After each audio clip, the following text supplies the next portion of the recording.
Building up your confidence to be unshakable requires you to get real and honest with yourself about who you are, what you value, what your interests are, your insecurities, and yes, especially your shortcomings and the times that you weren't acting in the best way, in your best interest. And that doesn't mean that you can't be confident without doing these things, because we can choose to be confident at any point in our lives. But to get really real with yourself allows you to build a stable foundation of confidence that nobody can shake. So there's nothing that anybody can say about you that will shake you or, the way that you feel about yourself, because at your core, you know who you are.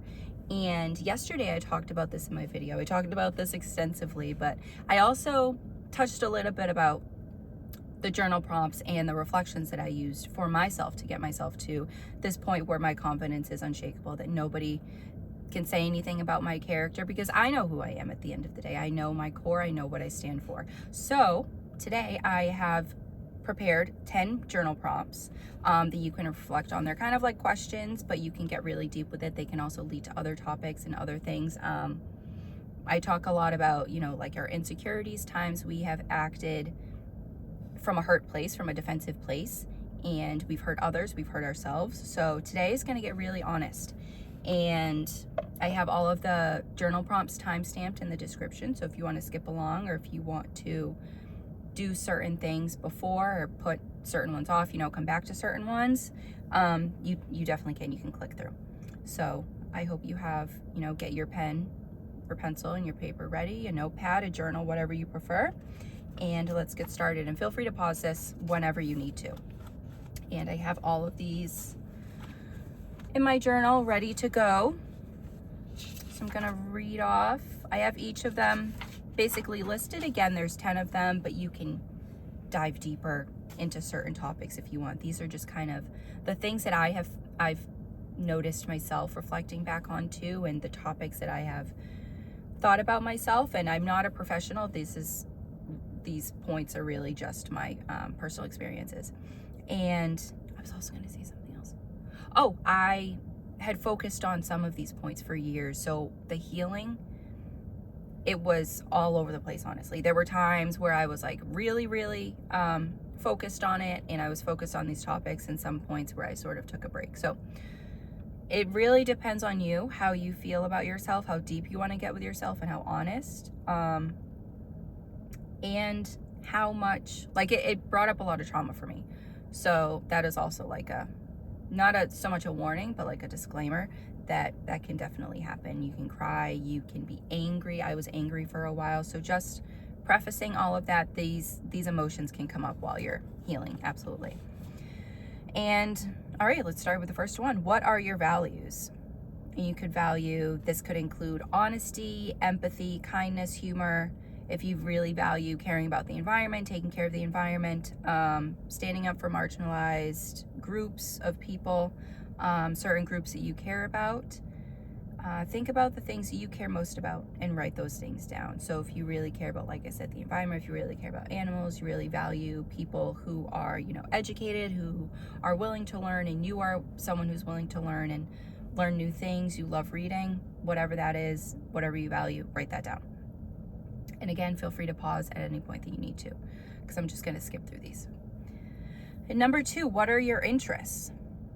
This part includes the movies that you like. So if you really like Spider-Man movies, if you really like DC, you really like Marvel, absolutely write that down. What you like for TV shows, if you watch TV, how you like to watch TV, if you like to watch like through subscriptions, through like Netflix, Max, Peacock, Hulu, whatever you like to use, write that down. The artists you like, whether that is musical artists, whether that is actual like designers, and people who are physically painting, physically producing artwork, anything that you're interested in. It could also be like tattoos, if you really like piercings, if you really like dyeing your hair, whatever this falls under for your interests, anything that you're interested, write that down. And these are just to get to know yourself and figure out the things that you do like. Sometimes I've been in situations where I didn't even know what I liked. I knew what I didn't like, and I sort of went that way, but I couldn't really describe to people what I actually liked myself. And it took actually sitting with myself, writing them down, just like you are now, to figure out what I liked. For number 3, prompt number 3, what are your hobbies? This could include if you like skateboarding, ping pong, reading, doing puzzles. List of the things you love to spend your time doing. I love doing puzzles. I love reading. I love listening to music, watching movies. I love horror movies. And I also really love movies set in the 50s and the 60s. There's like really something cool about like the acting, the fashion, things like that. So that is just for me. Absolutely write down for you what your hobbies are. And again, your interests, your values. So that is where we're up to right now. The things that basically fundamentally make you you. And again, that can include like music you like to listen to. Again, that can go into interest too. Or if you love making music, that too. If you love dancing, that's one of your hobbies. Fishing, whatever it is, write that part down. And prompt number 4. What were your favorite hobbies as a kid? So not now. If you can think back to your childhood when you were younger, what were some things that you loved to do and loved to spend your time doing? Think about the things you loved when you were little, when you enjoyed them without people watching and without people judging you. So before anybody judged you for any decision that you made, what were things that you loved to do and that you found yourself the most happiest doing? Sometimes the things we used to love and what we loved now overlap. Or they're similar because we've evolved them over the years. Also think back to your early childhood. Thinking back to your early childhood can help teach you more about who you are and help you understand when and why you could have developed certain insecurities. I remember when I was little, watching, I think maybe I was like in 2nd grade, watching the Texas Chainsaw Massacre movie, and then also loving High School Musical and loving karaoke. And those are the sort of things that I've carried out throughout my life, really enjoying. So that is why I say I think it's interesting. The things that we used to love can also be, we can still carry those interests throughout our entire life and sort of not really understand. But I think those also show fundamentally who you are and what you like throughout your life. If you stuck with the same thing, similar or same thing, I want to say, that can teach you a lot about who you are. And it can also show you, while you're reflecting back on your childhood, it can also make you think about when you had maybe developed insecurities, certain things about yourself, or when you stopped doing certain things. I remember there were some years where I stopped watching basketball because someone had asked me, like, do you even like it? Like, just like making fun of me for liking it. So I'd stopped liking it for a long time, for several years. But that was just something that I always liked, and I'm glad it's something I came back to. So it could be something like that, where somebody has told you something about yourself or made fun of you for something, and you stopped liking that thing. And then you kind of think, like, if you're reflecting back on it now, you're like, why did I ever stop liking that thing, whatever it is, that somebody made you feel insecure about? So that can be also a difficult topic to talk about, your childhood, especially if you don't really remember it because maybe there's trauma involved or whatever it is. You know your story the best. But this is also a time to get real with yourself. And, you know, if you're here and you've made it through my introduction, you are here to be honest with yourself, because you know that what is on the other side of healing is absolutely worth it. It is feeling comfortable and confident with yourself. It is knowing yourself, and not letting anybody else's words affect you. So I think it is really worth it at the end of the day when you've gotten through. Again, healing doesn't really end, but I think once you've gotten through the core of understanding who you are, I think it's absolutely worth it. So, and again, feel free to pause. I'm just going to skip to prompt number 5.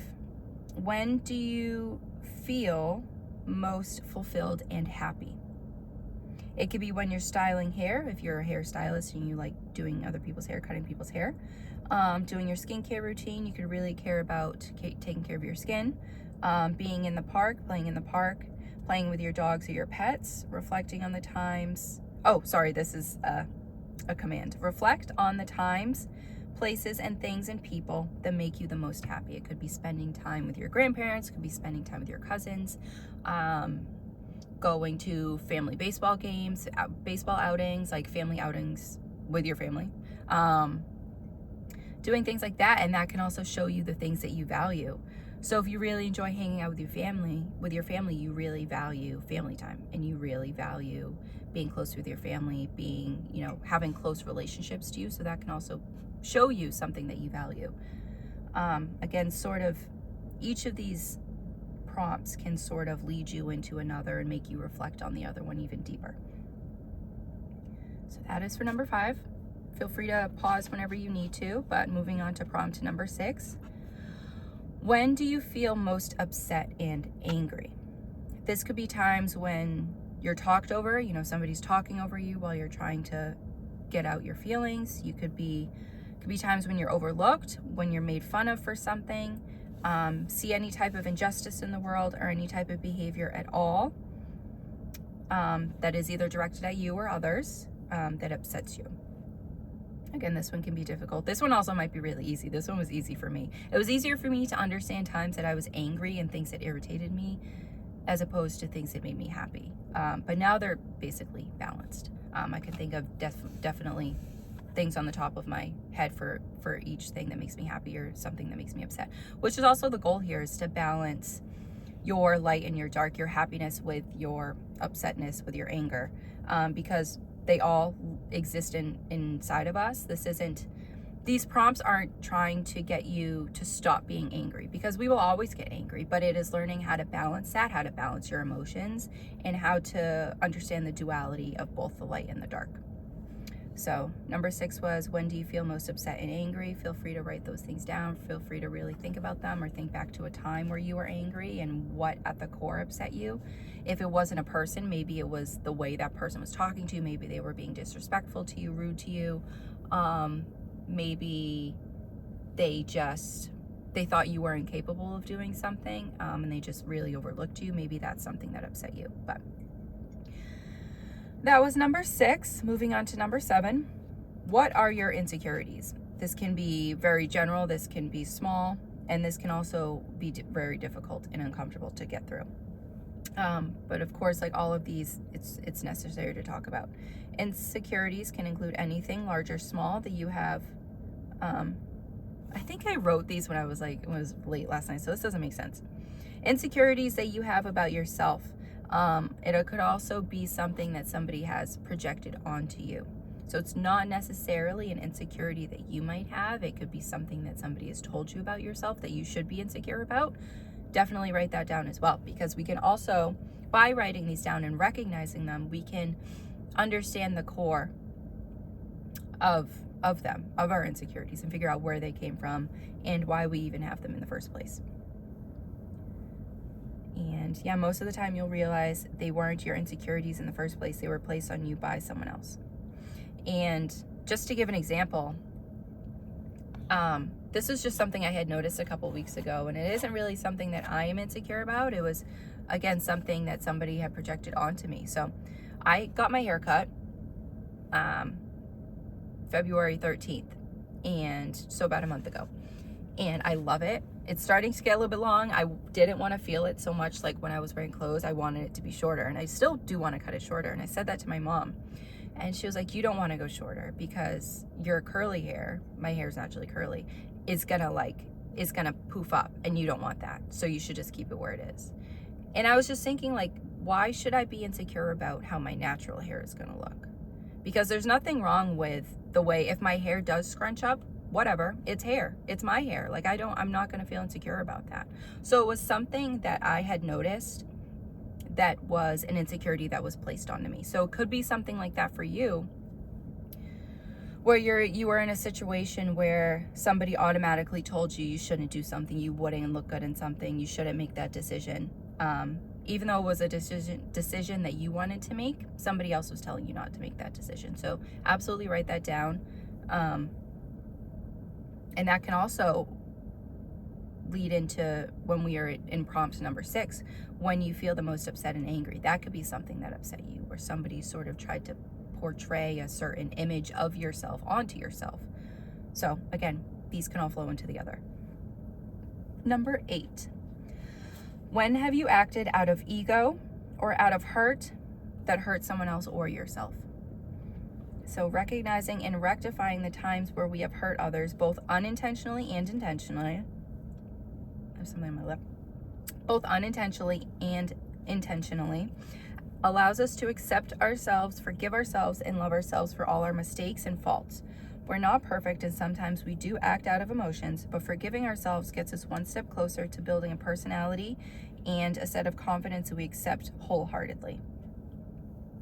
So this part is just being honest with yourself about times that you have acted maybe on impulse, you've acted out of anger and you've hurt somebody. Sometimes we do intentionally try to hurt other people, or we think to hurt other people, even if we don't do it. Like if we're upset with somebody and we do want to say something that we know is going to hurt their feelings, and sometimes we might say it anyway.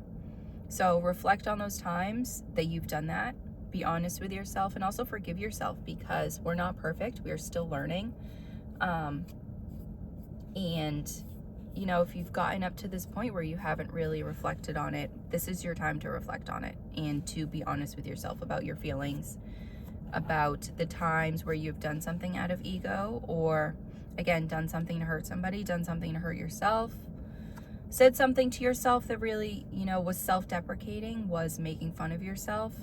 Whatever is going to come up in this prompt, write it down. And I would say get it all out, even if it is painful, and you can stop at any time too if the prompts get really difficult to think about, or if it brings up a lot of other trauma and other emotions too. Don't do what you feel comfortable with, but also when you're in that discomfort, when you're being honest with yourself, because when I was starting this, it was really tough to be honest with myself at some points, in the times where I had been mean and I had done things, even thinking back now, I had done things where I didn't know another option. I didn't know, when thinking back to when I was younger, I didn't know there was another option available, because they also are sometimes behaviors that we've learned from family, from people around us, that is the way to act, to give somebody the silent treatment. That is harmful to another person. It is also harmful to yourself, because you're not allowing yourself to get out your emotions. So you're hurting both the other person and yourself. That is just one that has always stuck with me about, I just learned to give the silent treatment, to be silent, to hurt people in that way. And that is, again, something I had to be honest with myself about too. Now on to, number 9 I have over here, because number 10 is a happier one. It's a lighter one.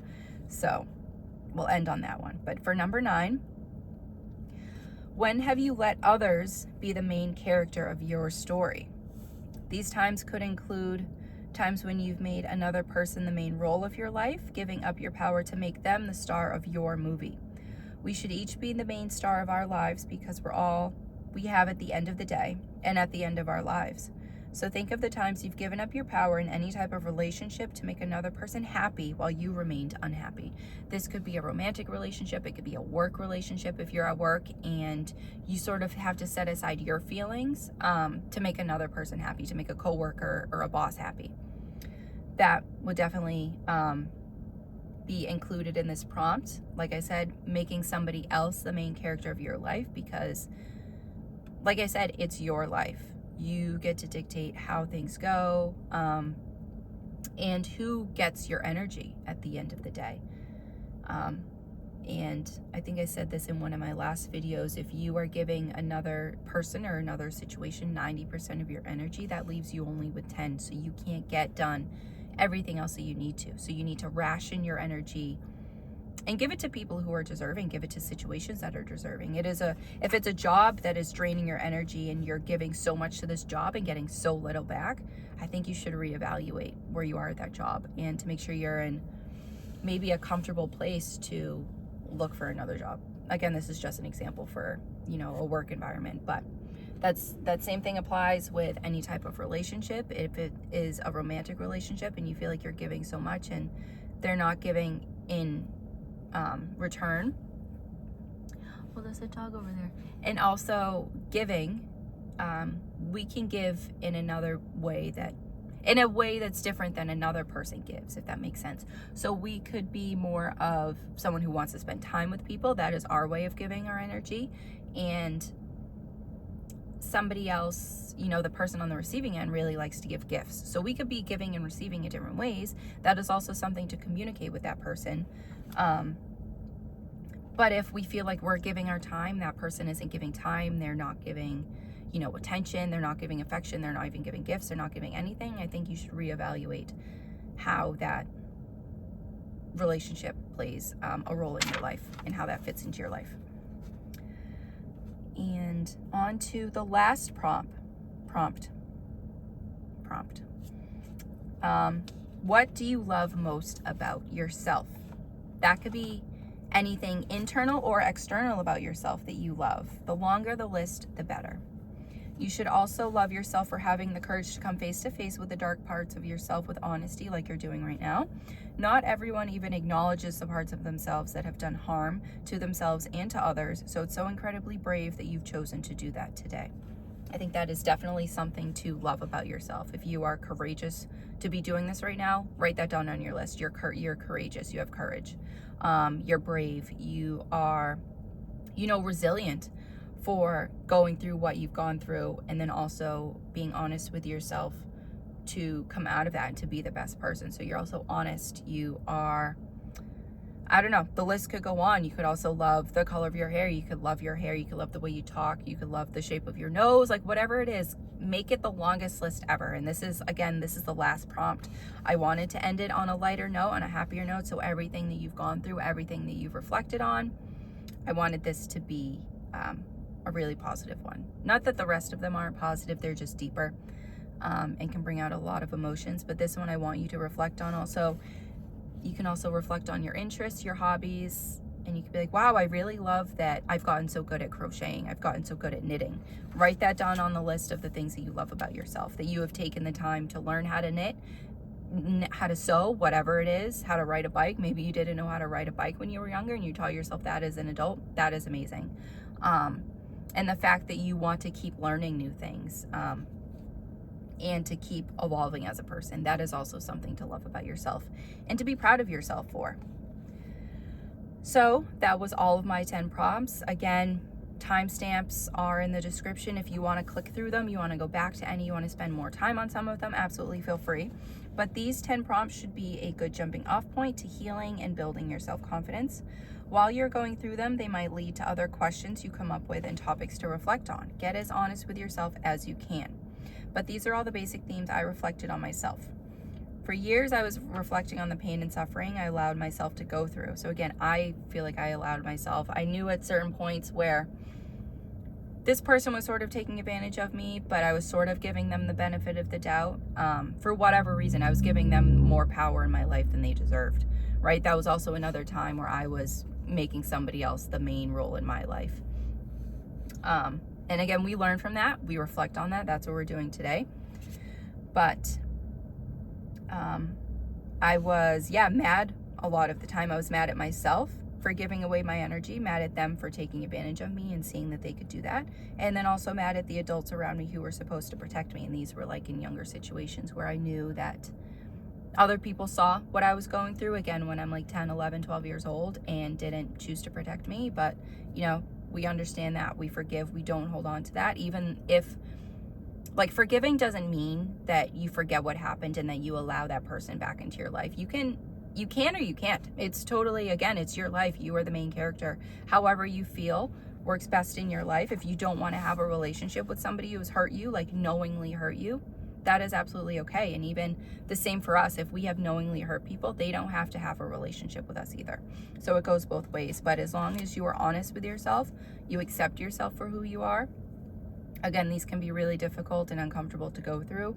But I think if you're really there and willing to do the healing work and the deep work about yourself, then I think it's absolutely worth it once you get through all of that healing and you understand who you are at your core. I've chosen to transmute that anger into productive things like this channel, coming on here and sharing it with you guys, and also with the jewelry I make. It's very healing for me to make jewelry and to make things with my hands. I chose to heal from all of that and to love myself for who I am.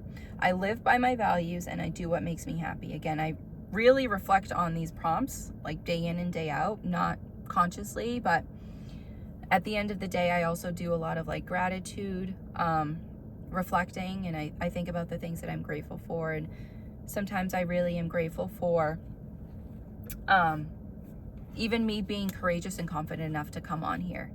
There were times where I was like, I think I said this in yesterday's video or something, but I couldn't even look at myself in the reflection. I couldn't even listen to myself talk.